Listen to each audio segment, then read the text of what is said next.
Good afternoon, everybody. Thank you for coming. This is Simon from the Simon Westfall-Kwong Real Estate Group of Keller Williams. Today, we're doing a lunch and learn about all different types of pest control with Rick from Advantage Pest Control. Rick, all the, spring is here and ants, crawlings and, termites are flying and, stuffs, animals having babies. Tell us how to help us to look for those things or prevent us from having more challenges and damage into the homes. Sure. Thanks, Simon. I appreciate the opportunity.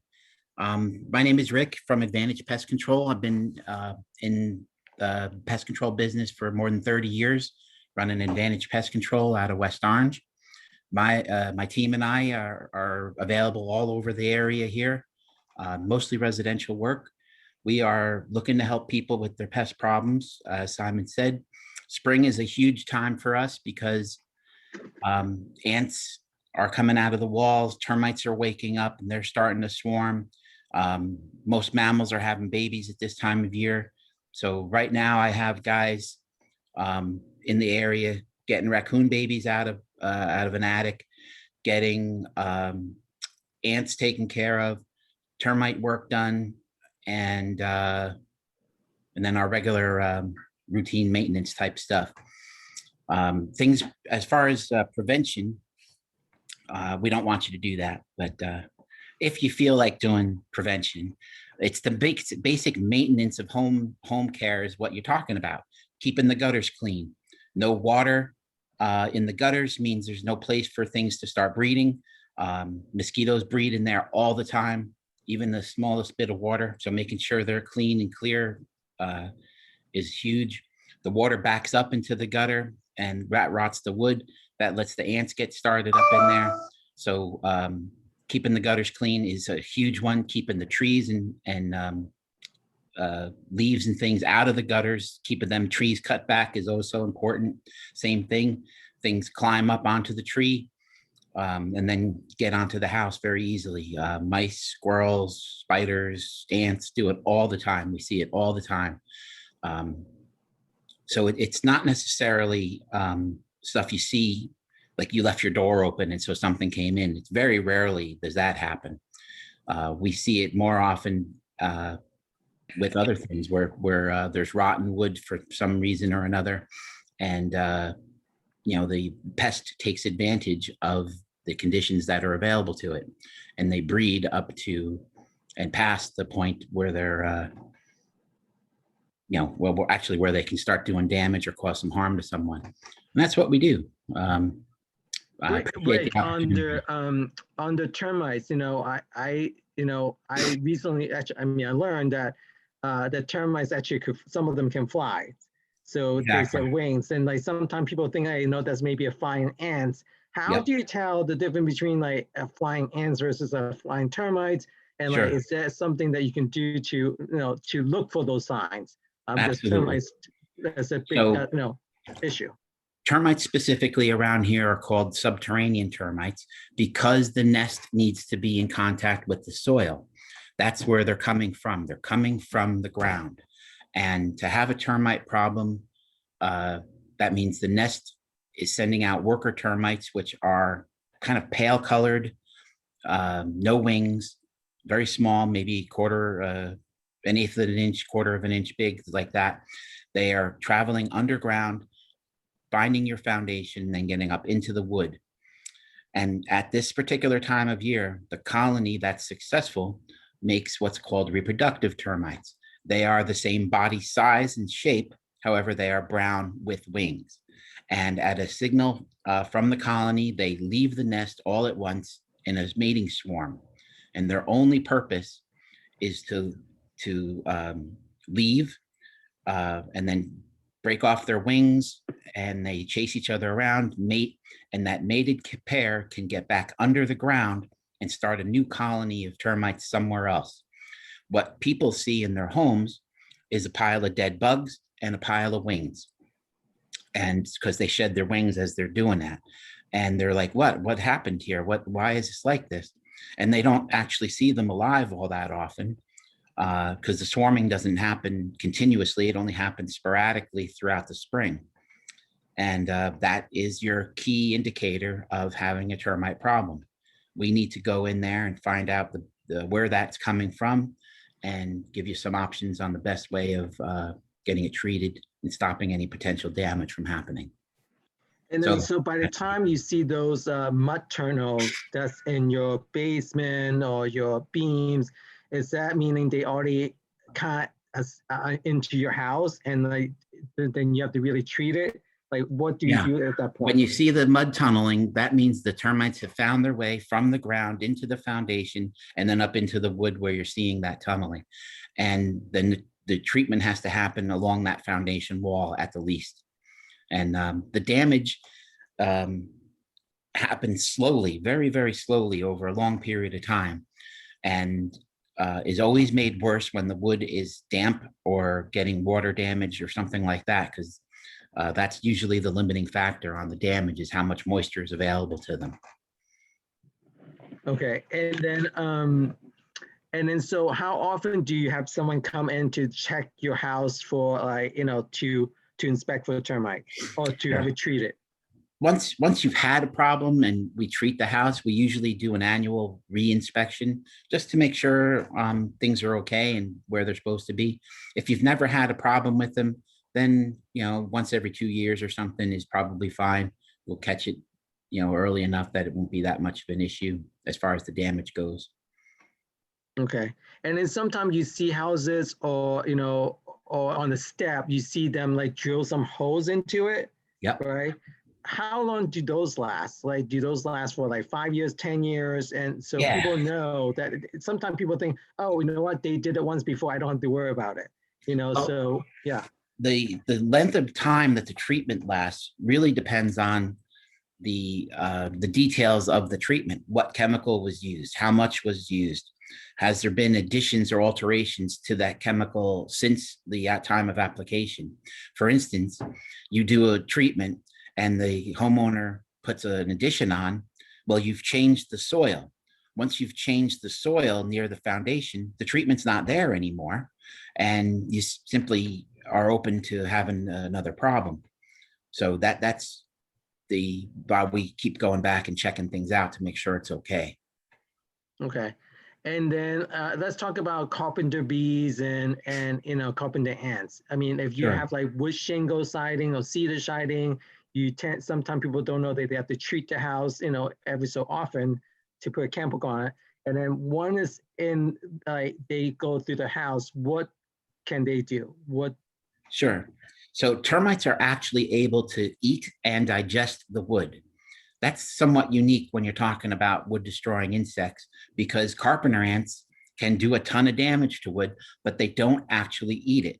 They live inside it and use the wood as protection from various predators. So they hollow it out and can make a solid piece of wood hollow. And that's their nest. That hollowness, that space, is where they nest. From that spot, they have to leave, go find food and water, and bring it back to there. So that's the answer about carpenter ants, is you have to find where that nest is. Carpenter bees are very similar in that they don't eat the wood. They just live inside it throughout the winter, and they're waking up now as well. They do a almost perfectly round drill hole in the wood and turn and then follow the grain. Usually the chamber is about a foot long or so. And then they fill that empty chamber with pollen and eggs. Then the adult bee dies and the eggs hatch, and the next spring come out as an adult bee ready to do it again. They tend to use the same area, not necessarily the same hole. So the answer for carpenter bees is to deny them access to that area of wood that they're chewing, either with caulking it or fixing the gap, or chemical treatment is always a possibility as well. Got it. And then, so in this area, as we all live in the suburb area, that, during springtime now, raccoons and squirrels having babies, and prior to having babies, two things. How do you prevent them coming into your house, number one? And number two is that if they somehow get into your house, then how do you get them out? Because when they have babies, it's kind of difficult. They're pretty territorial. So Yeah. What we find is that raccoons specifically have a spring season of mating, usually February. Babies are born usually in March. And then throughout the rest of the late spring and early summer, mom's taking care of those babies and they get bigger and bigger. What we want to do is find the opening into the house that let them in.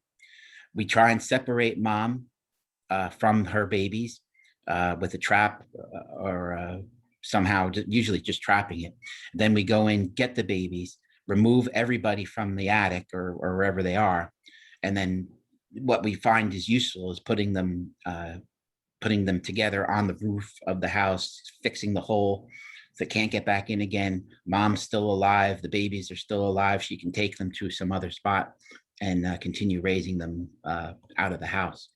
Squirrels, on the other hand, they have two litters during the season, a spring litter, and then they do it again, usually in August-ish or so, depending on resources. And again, it's about finding the hole they're using, getting them out, separated from that nest, and then fixing the hole and reuniting the family later. Okay. So the only way to get them out is to like trap them, I guess, to. That's one of the ways. I mean, most of the time in an attic situation, these animals are not trapped in there. They're coming and going as they please from some various hole that's up there at the top. We want to find that hole and control the opening. That way we don't have to, get into some uncomfortable little space most of the time. And that's the best way to work it and fix the hole. And then the other thing is that, in our area, sometimes, some of, basement have moisture, and you see those crickets, those, you call those water crickets? Cave crickets, usually, yeah. So, other than, of course, you need to make sure you have dehumidifiers, in your house, and you put traps down, those sticky pads. What else can we do to prevent those? So crickets are fun because they, the cave crickets specifically, they're not the kind that make noise. They just kind of hop and they kind of tend to go for your throat most of the time. That's what people tell me. What you want to know about them is that they spend most of the day in the house, in the basement, or resting inside. And in the evening, they go out for feeding for food and water and whatnot. So what that means, though, is that there's openings ground level into the space where you're seeing them. If you can find and fix those openings, you can literally stop the problem, and without spraying much of anything, because spraying only lasts a short time. But what we want to do is find those openings and fix them, treat where we need to kill them, and then we can knock the population down around the outside as well. But fixing the holes is huge. Mice use those holes too, so that would be the same kind of thing. And do you recommend, buyer or seller to do maintenance on pest control on a yearly basis, or just at least on ants and bees, or carpenter ants? And how often do you need to check for termites and stuff like that? Most of the time with a seller, you really wouldn't get them to sign on to any kind of long-term thing for their own benefit. They're selling the house. Buyers, on the other hand, are just recognizing their investment, and they're more willing to look at the long-term there. So we offer various programs, even excluding, we call it exclusion work, to find and fix the holes that we're talking about. So we can help that way as well. And what other like pests out there other than the one I mentioned? Well, the old standby. Cicada. What about cicada? Do those come back? They're supposed to be coming back soon, right? There's nothing you can really do about cicada. No, we're going to hear more about cicadas as the season goes along. The life cycle of this particular insect is somewhat weird in that it spends about 17 years as a larva. That's when it does all its growing and feeding. And for a small period of time, at the end of that 17-year period, it emerges from the ground, sheds its skin, and becomes a very loud, very busy, big guy like this with wings. And they will try and mate. And once they lay their eggs again, they're dead. and that's how they spend their life. The thing about the 17-year cicada is that each summer there's always some cicadas.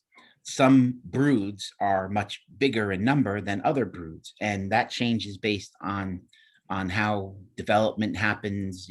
Are there breeding sources, and are they disturbed over the course of that time, and environmental factors. This particular brood that we're supposedly hearing about now, 17 years ago, was one of the bigger broods in New Jersey. So we're excited to see what happens with that. They make that crazy UFO noise in the summer that you like walk through the woods and you're like, what is going on out here? And yeah, so I remember those years back that you used to have to get a broom, sweep your path out of the way of them. That hasn't happened. And then we live, close to, most of, some of our homeowners live close to, reservations or, large, park. So I guess field mice will be, there.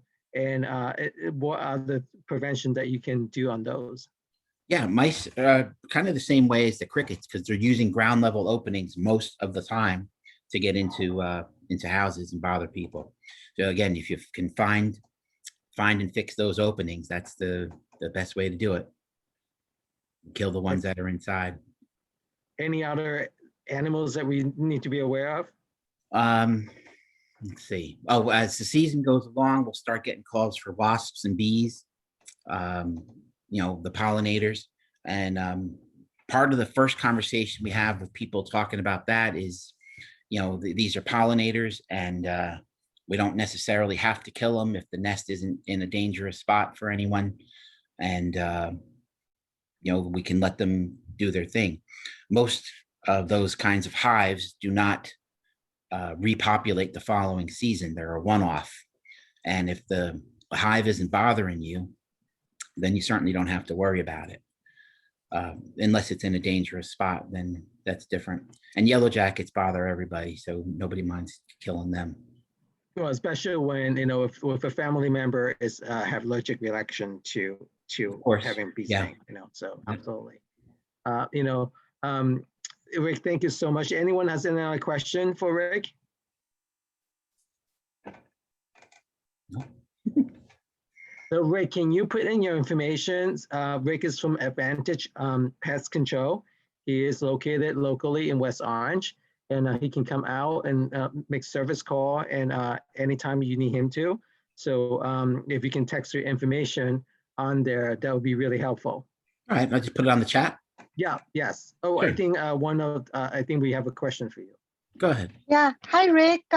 Just wanting to understand from, do you have like a cheat sheet to understand what it costs for these different standard services, or it's kind of dependent on the size of the house? I mean, just to there's some options available. We offer various kinds of service plans depending on the kind of pest that it is. So we encourage you to give us a call, and so we can come over to the house and take a look and discuss your issue specifically without being too general about it. That's the best way. Okay, great. Thank you so much. This was so helpful to kind of get the sense. So thank you again. You're welcome. And Rick, is it easier to get in touch with you via text or email? Which is the best way to get in touch with you? Probably the easiest thing to do is just call the office. That I'll put that information. Can you put your number in there as well? Yep. Yeah. For sure. Let's see if I can get down there. There you go.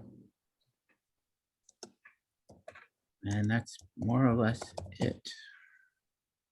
Oh, and what about those, those bees that's a little bit bigger? They're like kind of like 2 inches. Like they come every so often.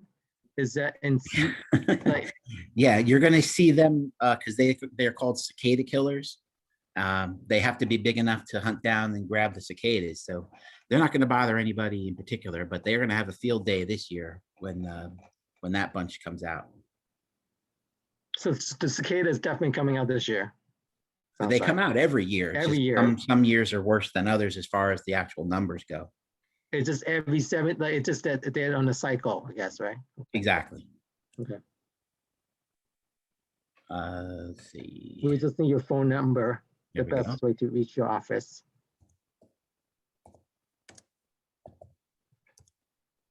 And that's it. Perfect. Awesome. Thank you so much. Rick, it was our pleasure having you. And is there anything you want to add on to that we didn't cover today? No, I think that's great. I appreciate the opportunity, and I look forward to meeting all of you as time goes on and we get this COVID behind us, and hope to help you out. Sounds Thank good. you. Thank you so much. You have a good day. All right. Thank Bye. you. Bye-bye.